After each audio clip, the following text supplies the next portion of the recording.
मैं दलित समाज से आता हूँ, लेकिन मैं ब्राह्मणों और भाई ठाकुर पंडित भाइयों को सपोर्ट करने के लिए आया हूँ। जो हमारे राजपूतों ने हमारे ब्राह्मणों ने उन लोगों के लिए हमारे बलिदान दिए। एज ए ब्राह्मण माई सेल्फ मैं देखती हूँ जैसे कि लोग हमें आके सामने से बोलते हैं कि अबे तुम तो भीख का पैसा खा रहे हो।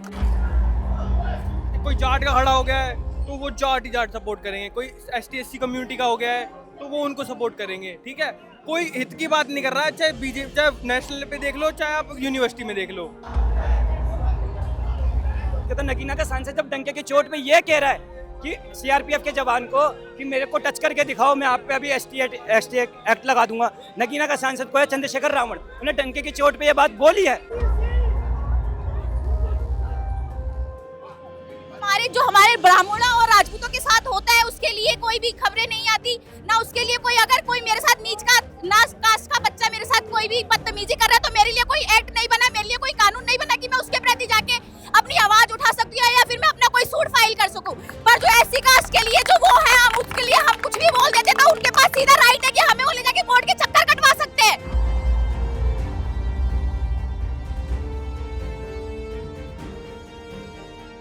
हाई कोर्ट ने मौत की सजा को उम्र कैद में बदल दिया, कहा पिछड़ी जाति से है सुधर सकता है।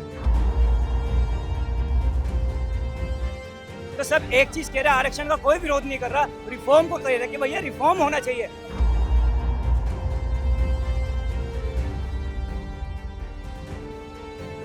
पहले कास्टिलिज्म कुछ भी नहीं होता था, हमारे क्लास में मैम सब चीजें बोलते थे। अब भैया पढ़ना मुश्किल हो गया है, सच बताऊं तो मैं पूरी रात पढ़ पढ़ के निकाली है मैंने कि पहली लिस्ट में मेरा नंबर नहीं आया तो मैंने सोचा कोई बात नहीं, मेरा दोस्त है एसटीएससी में, वो उसकी पहली लिस्ट में नंबर आ गया तो टॉप कॉलेज में। अब आप बताइए मैं क्या करूं, पढ़ाई छोड़ दूं? कि हमारा पैर से हाथ मत लगाइए प्लीज। जो मेरे एग्जाम एसटी बच्चे के ऑब्जर्व में उतने परसेंट पे मेरे आ रहे तो वो सीट मुझे क्यों नहीं मिल रही, उसको क्यों मिल रही है?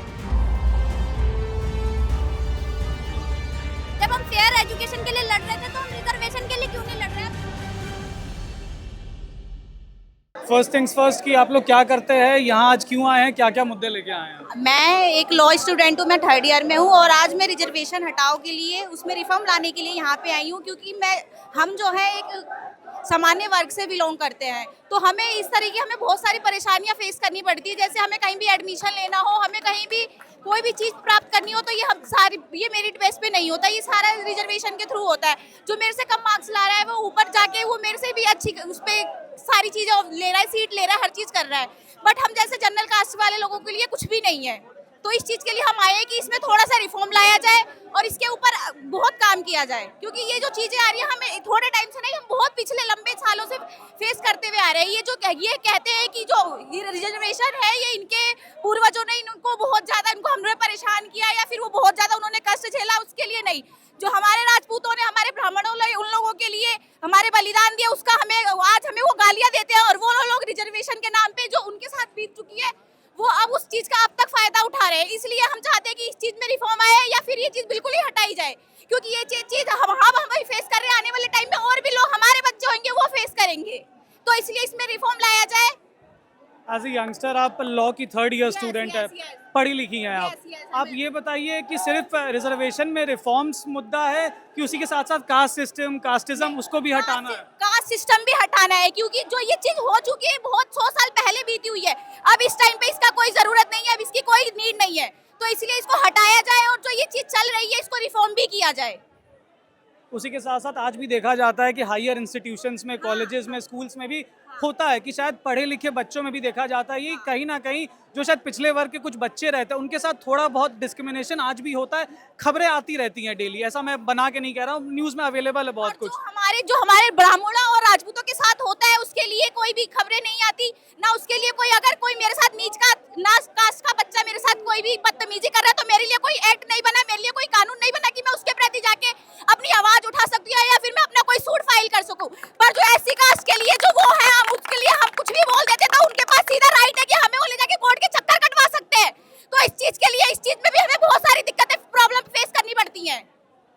एज अ यंग इंडियन आप फ्यूचर है इस देश की, आप दोनों फ्यूचर है, तो आप फ्यूचर कैसा देख रही हैं भारत का, जहाँ पे जब कास्ट सिस्टम हट जाए, जब कास्टिज्म हट जाए तो क्या फ्यूचर जो इंडिया है, जो जेनजी इंडिया, जो फ्यूचर इंडिया, उसमें क्या वो बराबरी आ पाएगी, वो नफरत पूरे तरीके से गायब हो पाएगी दोनों तरफ के लिए, हर तरफ के लिए? हर तरह आ पाएगी, क्योंकि जो इस टाइम पे है ये सारी चीजें नॉर्मल है। कोई भी यहाँ पे वो कोई भी मतलब जो है कि जैसे मैं बताती हूँ, जैसे बात की गई है कि हमारे अभी आप बोल रहे थे, जैसे आपने बोला कि अभी तक हमारे बीच में डिस्क्रिमिनेशन चल रही है, बट वो नहीं है। अगर वो चीज़ है तो उसके लिए रिफॉर्म लाया जाएगा। अगर किसी के साथ गलत होता है हम कोर्ट जा सकते हैं उसके लिए, बट एज अ ब्राह्मण माई सेल्फ मैं देखती हूँ जैसे कि लोग हमें आके सामने से बोलते हैं कि अबे तुम तो भीख का पैसा खा रहे हो। अरे हम काम करते हैं तभी तो तुम जो काम कर रहे हो तुमको उसके लिए पैसा मिल रहा है, तो हमें हमारे लिए क्यों नहीं मिल सकता? और रही बात एजुकेशन सिस्टम की, जब हम फेयर एजुकेशन के लिए लड़ रहे थे तो हम रिजर्वेशन के लिए क्यों नहीं लड़ रहे? आप देख रहे हो भीड़ में कितने लोग आए हुए हैं। हम इन फेयर एजुकेशन सिस्टम को जो हमारी रिजर्वेशन है ना, वो खुद भी इसके अंदर आती है कि हमें फेयर एजुकेशन चाहिए। ये इसमें डिस्क्रिमिनेशन है। ये अगर कहाँ से बच्चा आगे जाके पढ़ेगा जब हमारे बीच में ही वो आ रहा है छुआछूत? हम खुद से ही कर रहे हैं कि भाई तू दलित है, तुझे बराबर राइट मिल रहे हैं। भाई तेरे को ऐसा नहीं है कि तुम्हें नहीं मिल रहे, तुम्हें बराबर राइट मिल रहे हैं हमारे जैसे। हम स्कूल में पढ़ते थे, जब मैं पढ़ती थी 12th क्लास में, जब उस टाइम की बोर्ड की फीस थी मेरे को 2200 रुपए देनी पड़ी, पर जो लड़की मुझसे ज्यादा अच्छे पैसे घर वाले की थी उसको 1200 रुपए देनी पड़ी। इसमें क्या है, मेरे माँ बाप का पैसा और तुम्हारे माँ बाप का पैसा ऐसा नहीं है कि कोई ब्राह्मण राजपूत फैमिली का कोई बच्चा गरीब नहीं है, या फिर कोई जो एससी है बस वही गरीब है। इस टाइम पे ऐसा हो गया है कि जो एससी है, जो एसटी है, वो ब्राह्मण और राजपूतों के अकॉर्डिंग उनकी फाइनेंशियली कंडीशन इतनी ज्यादा अच्छी है कि मैं डिस्क्राइब नहीं कर सकती।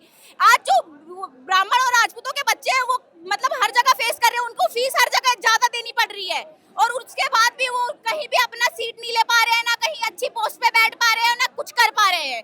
तो ये ना बहुत ज्यादा मतलब हम लोगों के लिए परेशानी है, और मैं खुद फेस करती हूँ। मैं क्लेट की स्टूडेंट हूँ, मैंने क्लेट नहीं दिया क्योंकि मैंने ड्यू में वहाँ पे उसके रिजर्वेशन के मेरिट बेस पे वहाँ पे नहीं होता, वहाँ पे कट ऑफ लगती है हर चीज की। मैं रिजर्वेशन उसमें मैं जनरल कास्ट से आती हूँ, और जो एससी बच्चा है वो मेरे से कम सीट लेके और मेरे से कम मार्क्स लेके और वो सीट ले रहा है और मैं नहीं ले पा रही हूँ। तो मैंने अपना जो मैंने अपना कोर्स कर रही हूँ, मैं अपने उससे कर रही हूँ प्राइवेट कॉलेज से, क्योंकि मैंने एज अ गर्ल फैमिली इतना टाइम नहीं देती कि मैं अपना ड्रॉप लूँ और उसके 2-3 साल के लिए मैं अपनी पूरी स्टडी करूँ, फिर मैं एग्जाम क्रैक करूँ। जो मेरे एग्जाम SC बच्चे के ऑब्जर्व में उतने परसेंट पे मेरे आ रहे, तो वो सीट मुझे क्यों नहीं मिल रही, उसको क्यों मिल रही है? अब आप इस चीज के लिए अब 2 सवाल है सर, आपसे करूँगा, नोट कर लूँ। 2 सवाल है मेरे पास। आप दोनों कॉलेज स्टूडेंट्स हैं, लड़कियां। एक चीज़ आपने नोटिस करेंगी, यहाँ इस प्रोटेस्ट में औरतों की संख्या, महिला रिप्रेजेंटेशन, विमेन रिप्रेजेंटेशन बहुत कम है, ना के बराबर। जो भी दिख रही है मोस्टली रिपोर्टर्स है। उस पर क्या लगता है आपको, ऐसा क्यों है कि औरतें कम है? Not aware of their own rights. अब तुम हमारे साथ होके जब तुम कहते हो we are equal, why are you not coming here? If you are thinking yourself that we are equal, तुम खुद क्यों नहीं आए? जब तुम्हें पता है as a general you have to, चाहे आप लड़का हो लड़की हो, आपको हर एजुकेशन बेस पे आपको लड़ना पड़ता है अपने मेरिट बेस पे अपनी सीट के लिए, बट स्टिल आप यहाँ पे शो अप नहीं कर रहे हो, तो हमारा सिस्टम कभी ऐसे आगे नहीं बढ़ेगा। एज अ गर्ल मैं इसलिए आई हूँ क्योंकि मेरे भाई, जब मेरे सारे भाई लोग मिलके ये सब चीजों के लिए लड़ रहे हैं, तो मैं क्यों नहीं लड़ सकती उसके लिए? CUET मैंने दिया था क्योंकि मैं 12th का एस्पिरेंट हूँ। अभी आप किस क्लास में? अभी मैं 12th पास आउट हूँ, मैं फर्स्ट ईयर में आया हूँ। तो मैंने CUET का पेपर दिया था। इसमें नॉर्थ कैंपस जाने के लिए जो ST/SC वाले बच्चे हैं उनको कितनी सीट मिली थी? बहुत सारी। और इनकी कट ऑफ पता कितनी थी?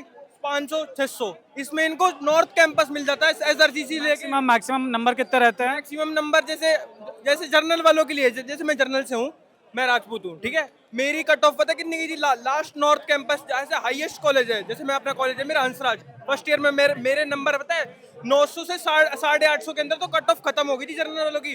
लास्ट कट ऑफ 550 और 600 में उनको दिया गया था ST/SC वालों को। अभी रिजर्वेशन है कि नहीं है? पहले कास्टिलिज्म कुछ भी नहीं होता था, हमारे क्लास में मैम सब चीज़ बोलते थे। अब भैया पढ़ना मुश्किल हो गया है, सच बताऊँ तो। मैं पूरी रात पढ़ के निकाली है मैंने, कि पहली लिस्ट में मेरा नंबर नहीं आया तो मैंने सोचा कोई बात नहीं, मेरा दोस्त है ST/SC में, वो उसकी पहली लिस्ट में नंबर आ गया तो टॉप कॉलेज में। अब आप बताइए मैं क्या करूँ? पढ़ाई छोड़ दूँ? आपके पता, आपके हाथ में ना, अभी आप 12th में, 18 साल के हो गए हैं आप? 19 का हूँ मैं। 19 के हो गए आप। वोट डालना शुरू कर दिया? हाँ जी बिल्कुल। पहले मैं बीजेपी का बहुत तगड़ा सपोर्टर था। मेरे घर वाले बीजेपी, कांग्रेस, ही जितनी भी पार्टीज आज तक आई हैं सभी ने जात पात की पॉलिटिक्स के लिए। आप पढ़े लिखे युवा इस देश के, आप फ्यूचर इस देश का, आपके जैसे और भी है। आप लोगों को एक साथ चलना, चाहे वो किसी भी बैकग्राउंड से आए, आपको अपने उस वोट का फायदा उठाना, अपने उस वोट की जो शक्ति है उसका यूज करना। ऐसे किसी नेता को वोट मत दीजिए। Even the Gen Zs watching this, अपने वोट को यूटिलाइज करिए।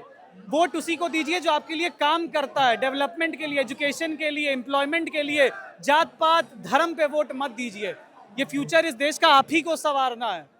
पुरानी पीढ़ियों ने जो किया सो किया, आपके हाथ में है कि आपका हक ना छिन पाए। गलत कह रहा हूँ तो बताइए। बिल्कुल सही कह रहे हैं आप, ये बात तो ठीक थी, पर फिर भी चल छोड़ो। नहीं कहिए नहीं, कोई बात नहीं। अरे देखिए, यहाँ पे वैसे भी स्कूल कॉलेज के बच्चे बहुत कम मिल रहे हैं, तो बिल्कुल, आपका तो चाहिए, आप लोगों का ही पर्सपेक्टिव चाहिए। तो अब मैं क्वेश्चन तो पूछिए आपकी क्या।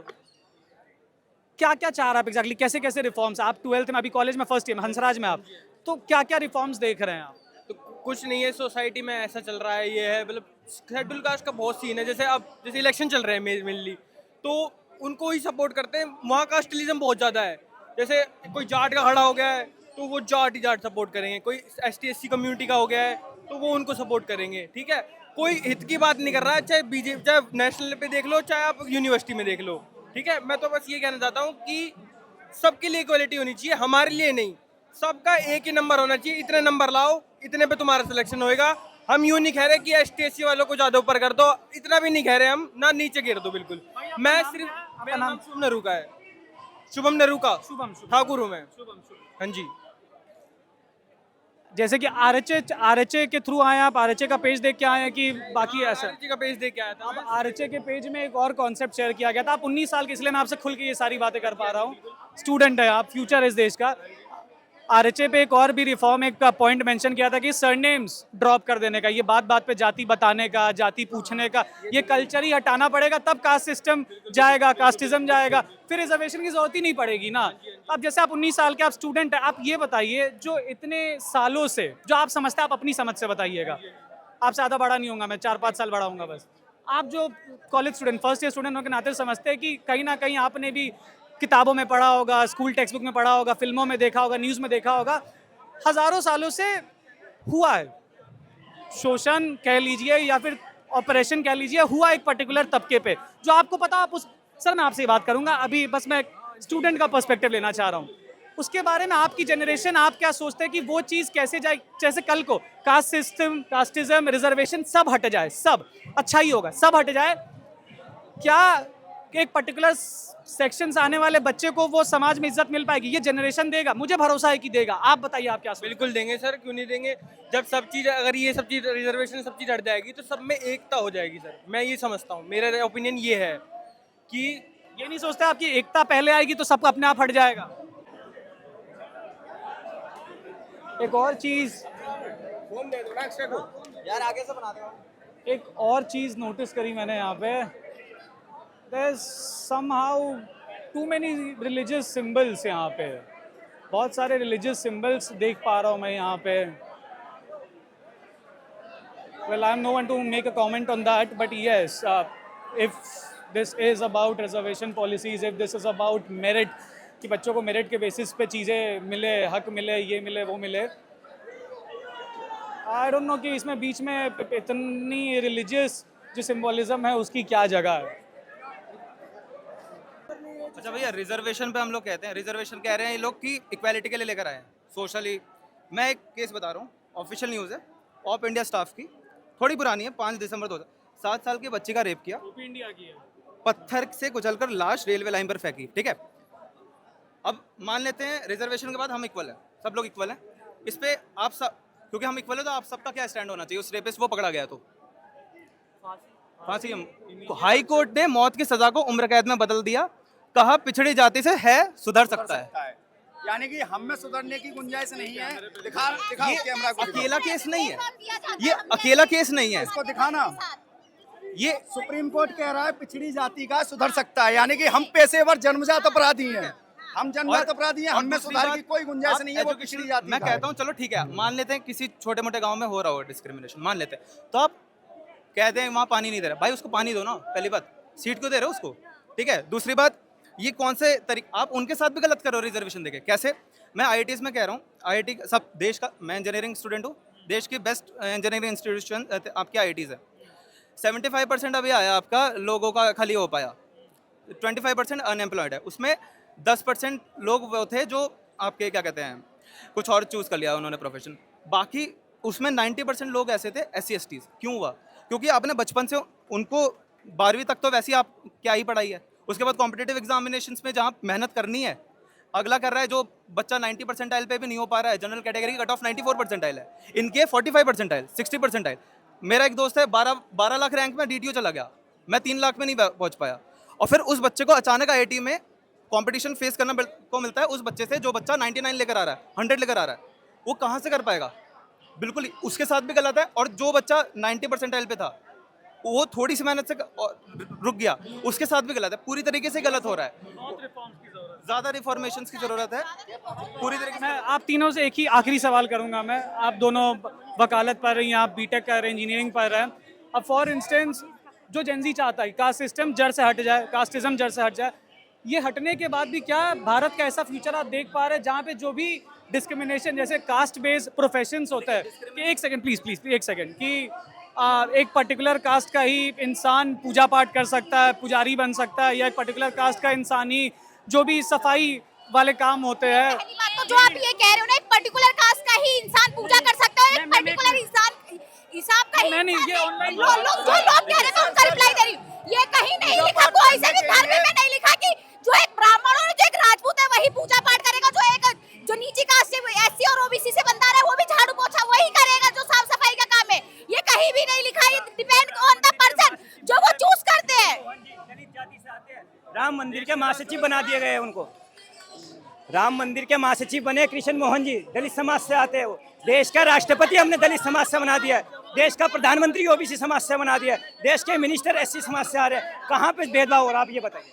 आप क्या करते हैं भाई, कितने साल के आप क्या करते हैं? मैं 26 का हूँ और मैं सोशल मीडिया हैंडलिंग करता हूँ, मैं अभी फ्रीलांसिंग करता हूँ। क्या क्या मुद्दे हैं? जो 5 रिफॉर्म्स की बात करी थी, मेन जो 5 RHA ने मुद्दे रखे थे, वो 5 मुद्दे आप बता सके तो एक बार बहुत बढ़िया। देखिए मैं RHA से उसके बिल्कुल भी उसमें नहीं आया कि वो उन्होंने क्या मुद्दे रखे थे। यहाँ पे जितनी आप पर्सनली क्या क्या चाहते हैं, क्या क्या रिफॉर्म्स चाहते हैं? मैं ये चाहता हूँ कि रिफॉर्म हो। यहाँ पे जितनी भी यूथ आई है ना, आप सबकी बातें सुनोगे तो सब एक चीज़ कह रहा है, आरक्षण का कोई विरोध नहीं कर रहा, रिफॉर्म को कह रहा है कि भैया रिफॉर्म होना चाहिए। अब SC ST एक्ट जो आप कह रहे हैं, नगीना के जो मैं बात करता हूँ, नगीना का सांसद जब डंके की चोट पे ये कह रहा है कि CRPF के जवान को कि मेरे को टच करके दिखाओ, मैं आप पे अभी ST एक्ट लगा दूंगा। नगीना का सांसद को है चंद्रशेखर रावण, उन्हें डंके की चोट पे ये बात बोली है। अब अगर आप ये सांसद ये बोल रहा है तो इसके कहे पे इनके लोग क्या कर सकते हैं। अब मैं आपको बता दूं, रिजर्वेशन की जो हमारी बात है वो ये है कि रिफॉर्म हो। जरूरी नहीं है SC ST ही पिछड़ा हुआ है, गरीब है। भैया मैं ब्राह्मण हूँ, मेरी आर्थिक स्थिति क्या है। गजेंद्र नाथ चौबे बिहार के, आपने वीडियो देखी होगी, काफ़ी वायरल हो रही है, घास उखड़वाई जा रही है कि भैया घास उखाड़ो नहीं तो तुम्हारी नौकरी चली जाएगी। क्यों उखड़वा रहे हैं? क्योंकि वो चौबे है। अभी कोई जाटे वो होते तो सब पहुँच जाते, वो खबर नहीं आई। हमारा ये मेन है कि आप जो ये कर रहे हो, ब्राह्मण समाज, क्षत्रिय समाज, वैश्य समाज में भी गरीब होते हैं, उनको भी दो आर्थिक आधार पे दो रिजर्वेशन का कोई विरोध नहीं कर रहा। लेकिन आपने कैसे अपने मन बना लिया कि SC ST उनको ही मिलना चाहिए, बाकियों को नहीं मिलना चाहिए। मैं SSC CGL का फॉर्म भरने वाला था 27 सेशन के लिए, तो मैंने जैसे ही देखा तो 1500 रुपये मेरी फीस है, लेकिन SC के लिए बिल्कुल फ्री है। बिल्कुल फ्री है, ऐसा क्यों है? अब आप देखिए, चंद्रशेखर रावण क्रेटा में घूमता है, ब्रेजा में घूमता है, उसको जरूरत है, लेकिन उसी SC कोटे से वो बन गया नगीना का सांसद। चिराग पासवान को जरूरत है, उसी SC कोटे से वो बन गया कैबिनेट मिनिस्टर। प्रधानमंत्री मोदी को जरूरत है, OBC कैबिनेट से वो बन गया राष्ट्रपति। इस देश के जो मिनिस्टर है ना, ग्लोरीफाई करने में बड़ा मजा आता है। मैं गरीब हूँ, मैं चाय वाला हूँ, मैं ये हूँ, मैं वो हूँ। भैया हम भी गरीब है, हमने आज तक नहीं रोया कि मैं ब्राह्मण हूँ, मैं गरीब हूँ, मेरे घर में खाने को नहीं है, लेकिन फिर भी मेरे को आरक्षण दो। अपने दम पे हमने सोशल मीडिया एजेंसी चला रहे हैं, फ्री मार्केटिंग कर रहे हैं, मेहनत कर रहे हैं ना, मेहनत के दम पे लेके आ रहे हैं। -40 लेके आ रहे हो, तुम्हें MBBS बना दिया जाए, लेकिन जो 90% लेके आ रहे हैं उसको वेटिंग पर डाल दो। तो ये लोगों के मन में ये बहुत इतना गुस्सा है, इतना रोष है, जो आज सड़कों पे निकला है। अगर अब भी भारतीय जनता पार्टी नहीं समझती है, हम उनके कोर वोटर है, हम उनके कोर वोटर है। मुसलमान उन्हें बिल्कुल भी वोट नहीं देता, जो SC ST है वो छिटक जाते हैं छोटी छोटी पार्टियों में, लेकिन जो हम है जनरल कास्ट, वो भारतीय जनता पार्टी को ही वोट देती है। जितनी भी पार्टीज रही आज तक भारत के इतिहास में, जितनी भी पार्टीज भारत के इतिहास में रही है, सब ने फायदा उठाया जात पात की पॉलिटिक्स का। 90s में भी राजीव गोस्वामी से जो किस्सा शुरू हुआ था, 60 बच्चों ने आहुति दे दी थी, 200 बच्चे जल के जख्मी हुए थे, तब भी इस सरकार की या उस सरकार किसी के कान पे जू नहीं रेंगी थी। इस बार जो युवा का वापस आक्रोश जागा है अपने हक के लिए, वो कब तक चलेगा और किस हद तक चलेगा? देखिए बीजेपी के वही वाली बात है, बीजेपी को लग रहा है कि अभी वो कुछ नहीं कर सकती। महिपाल मकराना जी ने साफ कह दिया है कि अब हम अपने कैंडिडेट खड़ा करेंगे, उन्हें देंगे। अभी तो भीड़ कुछ भी नहीं है, आने वाले 3-4 दिन के अंदर देख लेना, इतनी भीड़ हो जाएगी जब वो कॉकरोच आके सरकार को झुका के जा सकते हैं। कॉकरोच आके सरकार को झुका गए, ये तो करणी सेना के बेटे हैं, ये तो छत्रपति शिवाजी महाराज के बेटे, ये तो उन्हें झुका ही देंगे। जब उनका 1 दिन की परमिशन थी वो 36 दिन रुक सकते हैं, तो हमें तो परमिशन अब दे दी गई है इन्होंने। अब आप बात कहते कि हमें 5000 साल से पानी नहीं पीने दिया। सोनम वांगचुक ने 16 दिन पानी नहीं पिया था, उस 16 दिन में उसकी हालत इतनी टाइट हो गई थी कि उसको हॉस्पिटल में रेफर करना पड़ गया। अब आप कहते पानी नहीं पीने दिया, अरे भैया पानी पीने नहीं दिया गया तो जिंदा कैसे रह गए? अब इतने ये जो झूठ फैलाना है बंद करो। ये जो कॉन्टेक्स्ट है ना कि पानी नहीं पीने दिया, वो कॉन्टेक्स्ट ऐसा होता है कि एक टाइम होता था जब जो भी तालाब या प्रॉपर्टीज पे हक होता था एक पर्टिकुलर सेक्शन का, जो हायर क्लास होती थी उस समय में, तो वो अलाउ नहीं करते थे गरीबों को उस कुएं में से या फिर पानी नहीं लेने देने के लिए। तो ये उस कॉन्टेक्स्ट में आता है। ये नहीं कहा था कि सब ऐसे थे, देखिए अच्छे लोग बुरे लोग हर कम्युनिटी में होते हैं, तो रहे थे वैसे कुछ, तो उस कॉन्टेक्स्ट में बोला जाता है। यहाँ पूरे समाज को नहीं ऐसे बुरा बोला जाता कि पानी नहीं पीने दिया गया, पानी नहीं पीने दिया गया। उस जमाने भी थे कुछ ऐसे लोग, जैसे आज के टाइम पे भी कुछ लोग हैं ना, आप कहते हैं कि SC ST में कुछ लोग हैं जो गलत फायदा उठाते हैं केसेस का, गलत केसेस लगाते हैं। तो बस अच्छे बुरे लोग हर प्रजाति में, हर कम्युनिटी में, हर समय में मिलते हैं। इंसानों को नफरत में नहीं बंटना है। मुद्दे बहुत जेन्युइन है आप लोगों के, रिफॉर्म्स चाहिए। इतने सालों से बहुत कुछ झेला है आप लोगों ने, बहुत इस देश के एक बहुत बड़े हिस्से ने झेला है, तो नफरत में नहीं बटना है भाई। नफरत में तो हम बट ही नहीं रहे। हम तो अगर हम नफरत में होते तो हम सीधा कहते रोल बैक की जगह हम कहते थे इसको हटा ही दो। फिर जो कॉकरोचों ने किया हम वो करते। हम यहाँ पे सुबह के आए हुए, सुबह 9 बजे से आके, अगर हमें 2 बजे यहाँ परमिशन मिली है तो हमने पीसफुली करा है। अभी तक हमने कुछ हिंसा कुछ भी नहीं करी और ना ही हम करेंगे। हमारा बस एक है कि भैया हम भी इस देश के नागरिक हैं, हमें अपना समझो। आपने बिना पूछे देश का गृह मंत्री ये कैसे कह सकता है कि किसी माई के लाल में दम नहीं है कि इसको कोई हाथ लगा दे? गृह मंत्री ऑन द स्पॉट ये बातें कह रहा है, किसी माई के लाल में दम नहीं है। आप यानी कि आप हमें उकसा रहे हो। अगर हम उकस गए तो बहुत दिक्कत वाली बात हो जाएगी। राजस्थान में हमने देख लिया था, सिर्फ उनके घर पे जाना बाकी था, लेकिन हम कर देते। लेकिन फिर भी हम राष्ट्रवादी लोग हैं, हमने बिल्कुल नहीं किया। लेकिन अब भाजपा सरकार को इस पर पुनर्विचार करना चाहिए। अगर आपने पुनर्विचार नहीं किया, सन 2024 में जैसे घुटने टेक दिए थे ना, वैसे अब दोबारा घुटने टेकेगा और नम आंखों से रोते हुए ही रह जाओगे। हम आपको वोट नहीं देंगे अगर भारतीय जनता पार्टी ने हमारी शुद्ध बिल्कुल भी नहीं ली तो। थैंक यू भाई, ऑल द बेस्ट। मैं खुद दलित समाज से आता हूँ, लेकिन सपोर्ट करने के लिए अपने स्वर्ण भाइयों के लिए आया हूँ। रीज़न ये है कि वो जातिवाद खत्म करना है। दलित हर वो इंसान है, चाहे जाति ब्राह्मण हो, ठाकुर हो, पंडित हो। लेकिन वापस स्टार्टिंग से बताइए। मैं दलित समाज से आता हूँ, लेकिन मैं ब्राह्मणों और भाई ठाकुर पंडित भाइयों को सपोर्ट करने के लिए आया हूँ, क्योंकि मुझे कदम कदम पे सपोर्ट करने वाले वही है। अब रीज़न क्या है समझ लीजिए, ये जातिवाद फैल क्यों रहा है। ये हमारे कुछ चुरबंदिया नेता जो चंद्रशेखर रावण जैसे लोग हैं, हमारे ही समाज के लोगों को भड़का रहे हैं। उनको संविधान पता नहीं अंदर क्या लिखा है। संविधान उठा के जातिवाद नारे लगाओगे, तिलकता राजू तलवार, उनको जूता मारोगे। सबसे ज़्यादा पीड़ित इस टाइम पे अपर कास्ट है। मैं दलित समाज होकर इसलिए बोल रहा हूँ, मैं दलित समाज से हूँ, पर मैं दलित अपने आप को समझता नहीं, क्योंकि मैं सक्षम हूँ, मेरे पास हुनर है, मेरे पास कमाई करने का जरिया है। तो मैं क्यों भीख लूँ? मुझे आरक्षण नहीं चाहिए। आरक्षण मेरे ऐसे भाइयों को चाहिए जो कमा नहीं पा रहे हैं, उस क्षेत्र से बिलोंग करते हैं, अभी वहाँ पर एजुकेशन स्कूल भी नहीं खुले हुए हैं।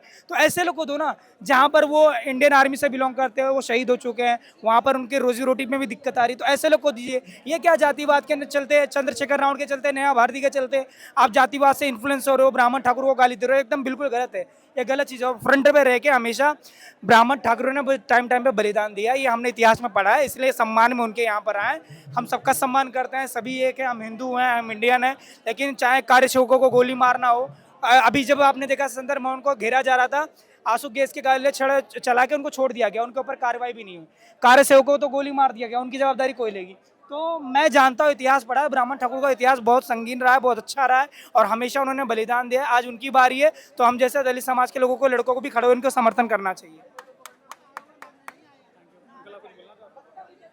हाँ सर, मैं ये कहना चाहूँगा कि आपको गरीबी दिखाऊं। एक सेकंड सर, देखिए, as a 24-year-old journalist, it is my duty to cover all voices, to provide a platform to all voices, irrespective of my personal ideologies. तो मेरी आइडियोलॉजीज क्या है वो मैटर नहीं करती। लेकिन आज यहाँ इस प्रोटेस्ट को, पहले प्रोटेस्ट को अटेंड करने के बाद, जो RHA का प्रोटेस्ट है 21 अगस्त जंतर मंतर, 3-4 चीज़ें जो मैं बोलना चाहता हूँ इस वीडियो की एंड में, आखिर में। पहली चीज़ तो ये कि जितना मैं अपने जनरेशन को समझता हूँ, जितना मैं खुद को समझता हूँ, this generation what we want is कि caste system, casteism from its very roots वो एनाइलेट हो, वो अबॉलिश हो, वो ख़त्म हो। तो रिजर्वेशन उसके साथ साथ अपने आप ख़त्म हो जाएगा, क्योंकि रिजर्वेशन हमेशा से दर्द की दवा थी, बीमारी का इलाज नहीं। बीमारी कास्ट सिस्टम है, कास्टिज्म है, उसको ख़त्म करने की ज़रूरत है। बाकी सब अपने आप धीरे धीरे ठीक होता जाएगा।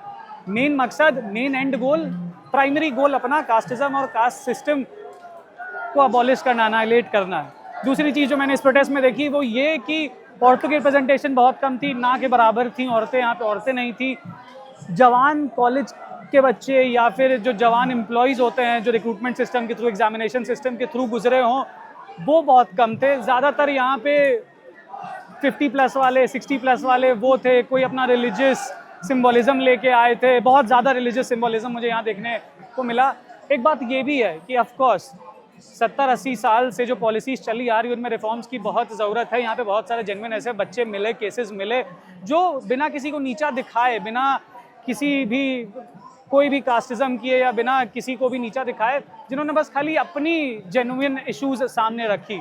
तो हाँ, ऐसे जेन्युइन स्टूडेंट्स मेरे को कुछ मिले जिन्होंने अपने जेन्युइन मुद्दे रखे। तो ऑब्वियस सी बात है भाई, 70-80 साल में देश का डेमोग्राफिक चेंज हो जाता है, देश की सरकारें चेंज हो जाती हैं, जनता चेंज हो जाती है, सब तमाम चीज़ें चेंज हो जाती है। तो रिफॉर्म्स तो बिल्कुल चालू। यहाँ ऐसे बच्चे थे जो सिर्फ रिफॉर्म्स की डिमांड कर रहे हैं। अब रिफॉर्म्स कैसे किया जाएगा, क्या रिफॉर्म्स होंगे, वो तय करना वो लेजिस्लेचर का काम है, जुडिशरी का काम है, वो हमारा काम नहीं। हमारा काम आप तक आवाज़ें पहुँचाना है, हर प्रकार की, हर तरफ की आवाज़ें पहुँचाना, तो हम वो पहुँचा रहे हैं बिना किसी पक्षपात। बहुत जहर मुझे यहाँ भी देखने को मिला, हल्का फुल्का, कांट हेल्प इट। ज़्यादा बुड्ढों से बहस नहीं की जा सकती है।